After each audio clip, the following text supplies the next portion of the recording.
ढेर सारा शुभकामनाएं और बधाई देता हूँ। और साथ ही साथ आप सभी को मैं तहे दिल से बहुत बहुत धन्यवाद प्रकट करता हूँ। जैसे थोड़ी देर पहले हमारे ब्यूराम वागे जी ने भी जो कहा और अपना DCM साहब ने भी जो कहा, इस बार का 2024 का जो भारतीय जनता पार्टी का विक्ट्री रहा है अरुणाचल में, ये अपने आप में एक रिकॉर्ड बनाया है हम सब लोग ने मिलकर। और ये तभी मुमकिन हुआ है हम सब लोग मिलकर एक टीम का अवसर से हम लोग ने जो काम किया है, जिसमें पार्टी का जितने भी हमारा कार्यकर्ता है, आप सभी का ये मेहनत का एक फल है, ये मेहनत का एक रिजल्ट हम लोग ने दिखाया है।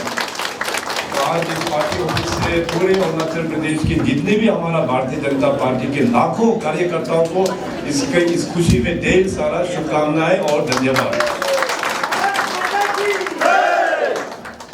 डेवलपमेंट का आज यहाँ पे उतना हम लोग चर्चा नहीं करेंगे, क्योंकि आज यहाँ पार्टी ऑफिस में आया है और पार्टी ने जिस हिसाब से जो हम लोग ने रिकॉर्ड बनाया है, आगे में भी इसका जो प्रोसेस जो है इससे भी अच्छा हम लोगों को परफॉर्म करना चाहिए। उस दृष्टि से मैं एक दो शब्द आप लोगों के बीच में यहाँ पे रखना चाहेंगे।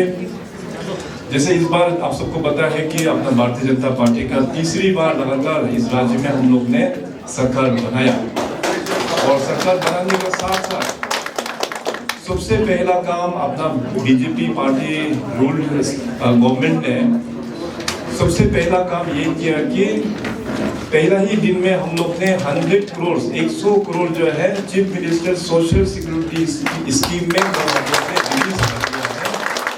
जो अपने ओल्ड एज पेंशन, दिव्यांगजन और हमारे जो विडो है उन सभी के लिए वेलफेयर स्कीम से चीफ मिनिस्टर वेलफेयर स्कीम, तो उसके लिए हम लोग ने 100 करोड़ कल ही हम लोग ने रिलीज कर दिया है। अभी आने वाला दिनों में अपना हम लोग ने 100 डेज का एक टारगेट हम लोग ने सेट किया है।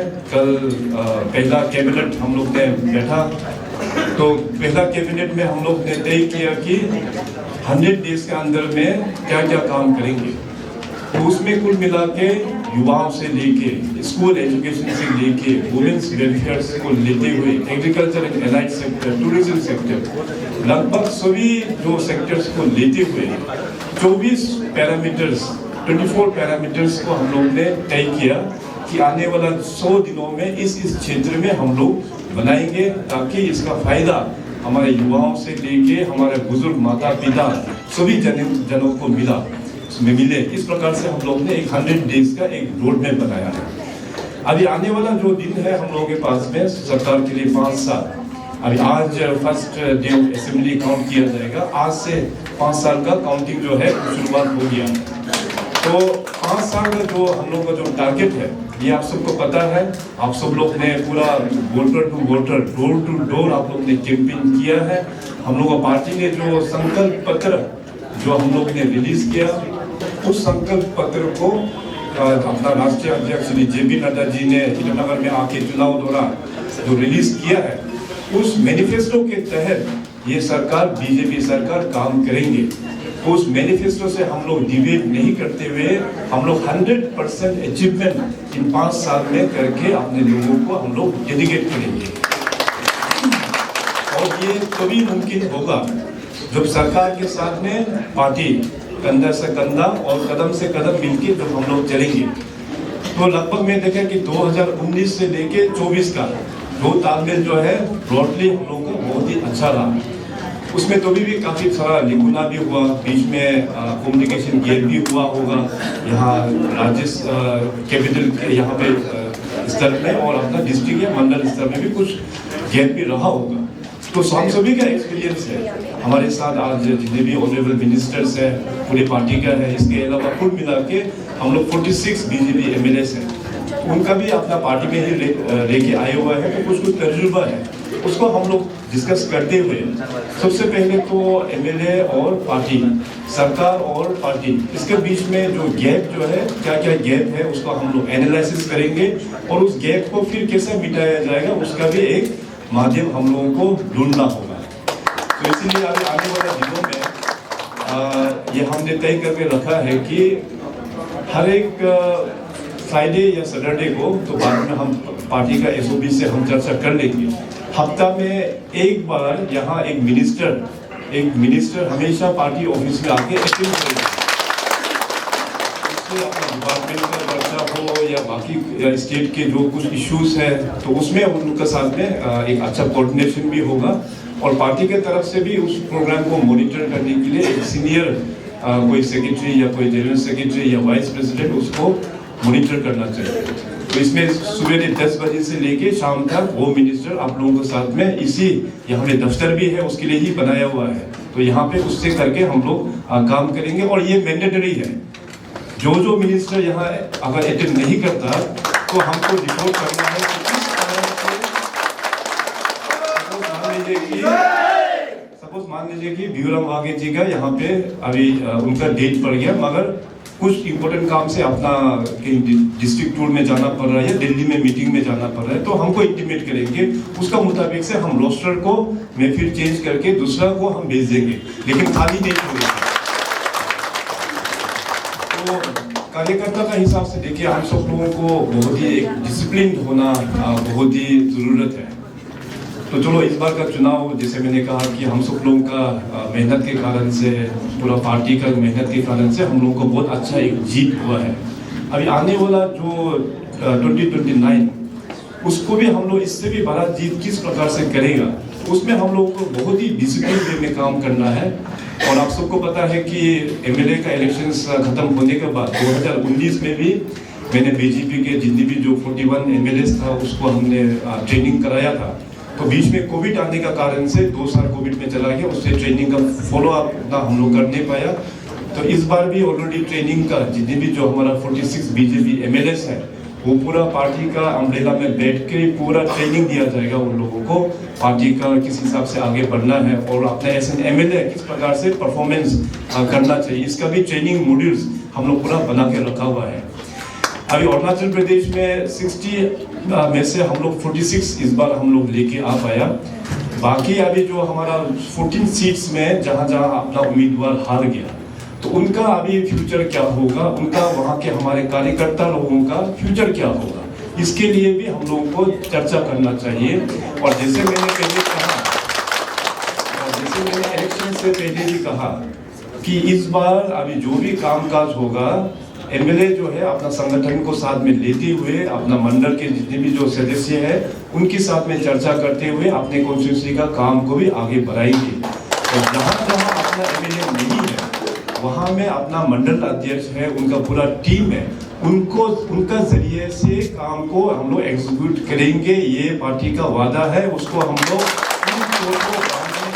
करेंगे। आज जितने भी हमारा साथ ऑनरेबल मिनिस्टर्स हैं, आप सभी को भी पता है कि वो 14 सीट कौन कौन सा कॉन्स्टिट्यूंसी में है। तो हमने जो यहाँ पे स्टेटमेंट दिया है, ये इस स्टेटमेंट को पार्टी से मैं वेटिंग करके दिल्ली से जो राष्ट्रीय अध्यक्ष कल यहाँ पे आए थे, हम सबके बीच में स्वयं इनको विटनेस करने के लिए हमारा संगठन मंत्री BL संतोष जी के साथ में भी डिस्कस हुआ है।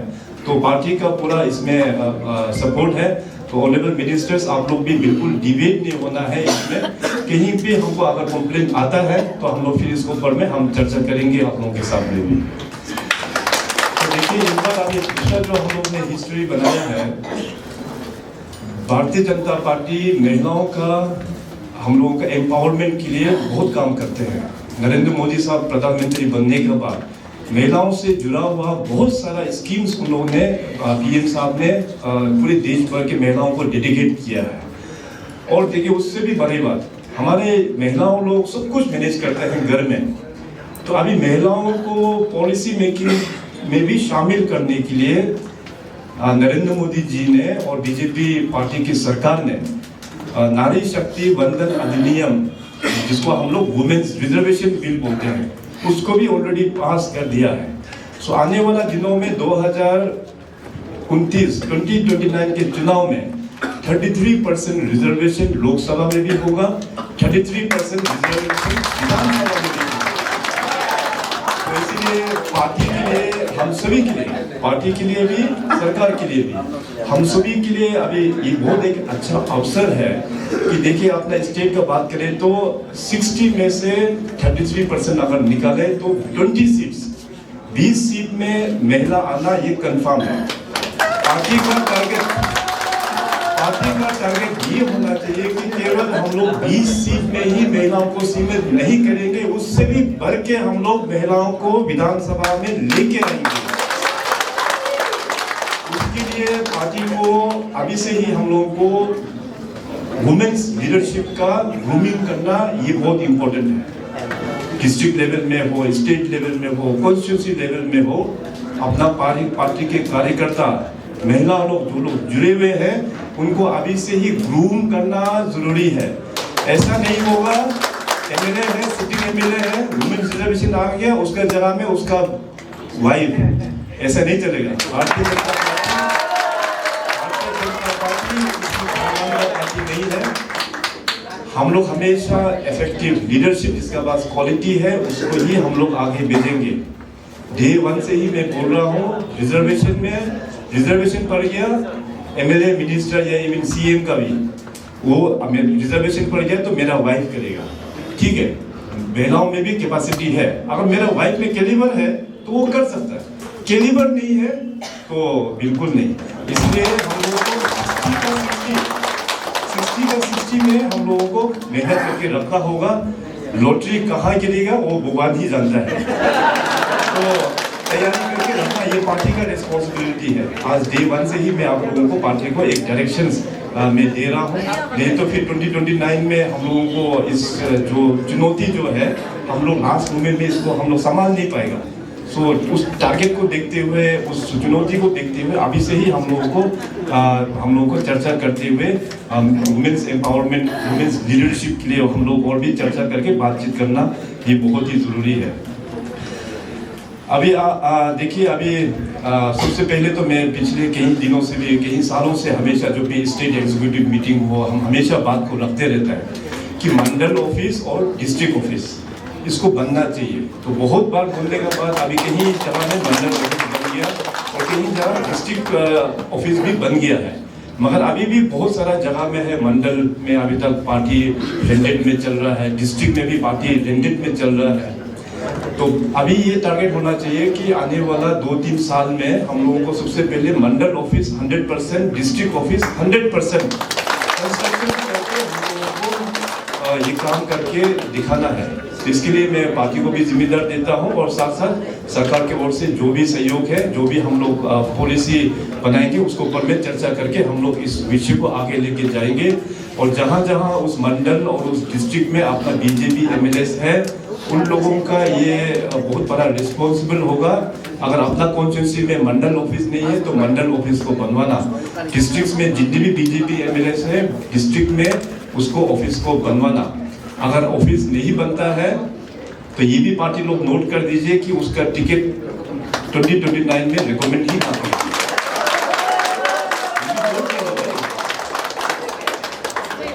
और साथ साथ 46 जो एमएलएस है संगठन से जुड़ना चाहिए।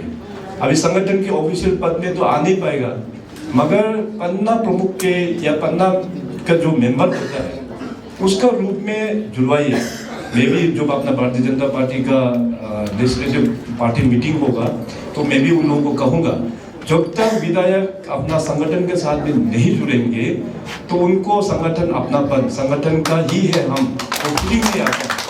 46 का 46 चाहे वो पन्ना प्रमुख के रूप में हो या किसी के रूप में हो, संगठन से जुड़ा रखना बहुत ही आवश्यक है। आने वाला दिनों में तो मैं तो हमेशा यही कह रहा हूँ कि पंचायत, एमएलए, एमपी टिकट भी उन्हीं को जाना है जो लोग संगठन के साथ में जुड़ा हुआ है।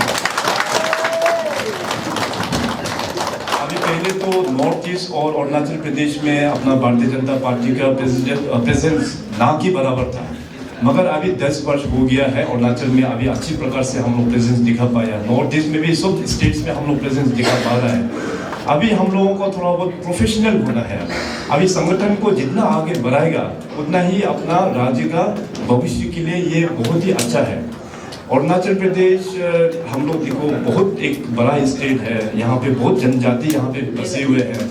यहाँ का चैलेंजेस बहुत ही यूनिक है, पूरा नॉर्थ पोल और साउथ पोल का चैलेंज है। यहाँ पे ईटानगर का प्रॉब्लम अलग, तवांग का अलग, नामसाई का अलग, तिरप चंगलांग का अलग, ऊपर मिशमी एरिया का अलग। तो इस प्रकार से हर एक रीजन का अपना अपना चैलेंजेस अलग होता है। तो इन सारा चैलेंजेस और प्रॉब्लम्स को एड्रेस कर पाएगा तो केवल भारतीय जनता पार्टी ही, यही संगठन है, यही एड्रेस कर पाएगा। और इसलिए भारतीय जनता पार्टी ने भी रिकॉर्ड बनाया है पॉलिटिकल हिस्ट्री में। जिगोंग अपोंग साहब को छोड़ के बाकी जितने भी मुख्यमंत्री रह चुके हैं, कोई भी मुख्यमंत्री ने अपने कार्यकाल में 5 साल क्रॉस कर नहीं पाया। भारतीय जनता पार्टी का सरकार आने के बाद देखिए अभी तीसरी बार हम लोग मुख्यमंत्री बना है, तीसरी बार पार्टी यहाँ पे पावर में आया है और ये लंबे स्तर तक हम लोगों को लेके जाना है। मैं ये नहीं बोल रहा हूँ कि हम ही मुख्यमंत्री बनना है, पार्टी को ही पावर में आना है। मुख्यमंत्री अपने पार्टी से जो भी बने, मगर पार्टी को हम लोग को 2047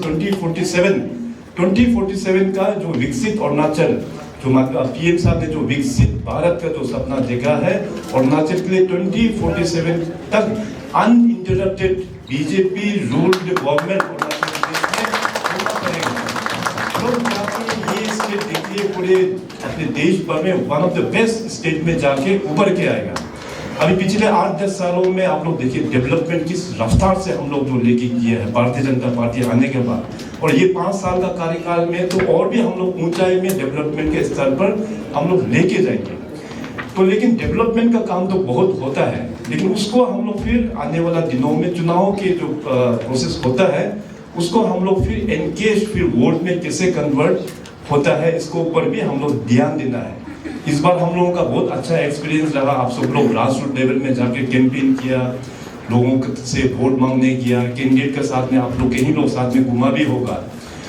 तो उसमें मैं भी रियलाइज किया हूँ कि यहाँ कुछ बहुत सारा कॉन्स्टिट्यूंसीज में जितना भी उस एमएलए ने काम किया हो, जितना भी सरकार ने काम किया हो, लेकिन उसको फिर वोट में कन्वर्ट कर नहीं पाता है कि नहीं? है कि नहीं अजय जी? पक्का है? तो ये देखिए, ये माइंडसेट को किस प्रकार से हम लोगों को तोड़ना चाहिए, ये स्ट्रेटेजी हम लोगों को अपनाना होगा। नहीं तो देखिए बीजेपी सरकार आएगा, पूरे गधे की तरह दिन रात मेहनत करके अरुणाचल को इतना चमकाएगा, वोट नहीं मिलेगा फिर अंत में जाके, तो फिर क्या फायदा? तो इसका स्ट्रेटेजी अभी हम लोग हमें जहाँ तक समझ में आता है कि हम लोगों को एक एक स्कीम्स के बारे में हम लोगों को इसको पॉपुलराइज करना जरूरी है। इसका पॉलिटिकल गेन हम लोगों को लेना ये बहुत जरूरी है।